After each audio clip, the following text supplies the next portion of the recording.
पानी को लेकर फूटा जन विस्फोट, गृह मंत्री का घर जलाया, सड़कों पर बर्बादी का मंजर। जी हां, पाकिस्तान के सिंध प्रांत में पानी की नाइंसाफी अब आग और खून में बदल चुकी है। पानी के अधिकार के लिए संघर्षरत सिंध के लोगों का गुस्सा मंगलवार को हिंसा में फट पड़ा। गृह मंत्री जिया लांजर के जिले नौशहरों फिरोज के मोरो शहर में हालात इतने बेकाबू हो गए कि एक प्रदर्शनकारी की मौत हो गई, दर्जनों घायल हुए, कई गाड़ियां जला दी गईं और गृह मंत्री का घर तक राख कर दिया गया। पाकिस्तान की प्रतिष्ठित अखबार डॉन की रिपोर्ट के मुताबिक झड़पों में एक डीएसपी सहित 6 पुलिसकर्मी गंभीर रूप से घायल हुए हैं। पूरे मोरो शहर में अराजकता, आगजनी और आंसू गैस के बीच सुलगता जनाक्रोश देखा गया। विवाद की जड़ में है पाकिस्तान सरकार की 6 नई नहरें बनाने की योजना जो फरवरी 2025 में घोषित की गई थी। इन नहरों के जरिए सिंधु नदी से सिंध के हिस्से का पानी पंजाब में स्थानांतरित किया जाएगा, जिससे वहां की 1.9 मिलियन हेक्टेयर बंजर जमीन को उपजाऊ बनाया जा सके।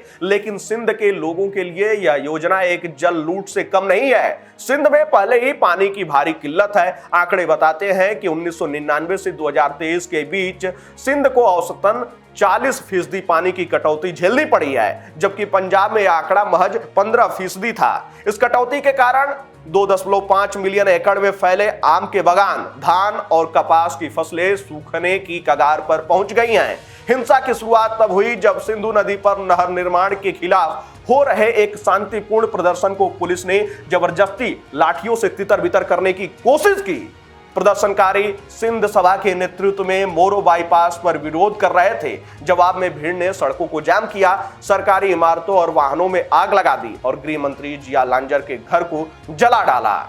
सिंध के जल संकट को लेकर राजनीतिक दलों, सामाजिक संगठनों और किसान यूनियनों में भी जबरदस्त आक्रोश है। पाकिस्तान पीपुल्स पार्टी यानी कि पीपीपी ने लरकाना से ठड्डा तक जल अधिकारों के लिए रैलियां निकाली हैं। वहीं सिंध यूनाइटेड पार्टी, सिंध आबादगार इत्तेहाद और जे सिंध कौमी महाज जैसे संगठन खुलकर मैदान में हैं। स्थानीय किसानों का कहना है, हमारे खेत सूख रहे हैं, बच्चे भूखे हैं और इस्लामाबाद हमारे पानी से पंजाब की मिट्टी सींचना चाहता है। ये कब तक सहे हम?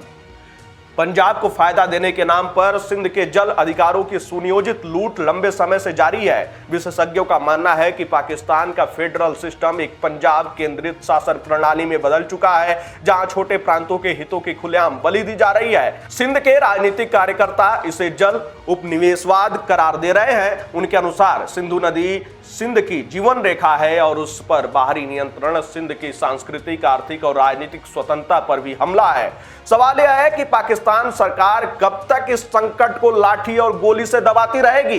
क्या सिंध के किसान, आम नागरिक और बच्चे इस पानी के युद्ध में सिर्फ आंकड़े बनकर रह जाएंगे, या क्या अब इस आंदोलन की चिंगारी पाकिस्तान की संघीय व्यवस्था की नींव तक पहुंचने वाली है? मोरो की जलती सड़कें सिर्फ एक शहर की चीख नहीं है, ये पूरे सिंध की पानी के हक की हुंकार है। और अगर इस आवाज को अनसुना किया गया तो सिंध में सिर्फ पानी नहीं बहेगा, व्यवस्था की नींवें भी हिलेंगी और खून भी बहेगा।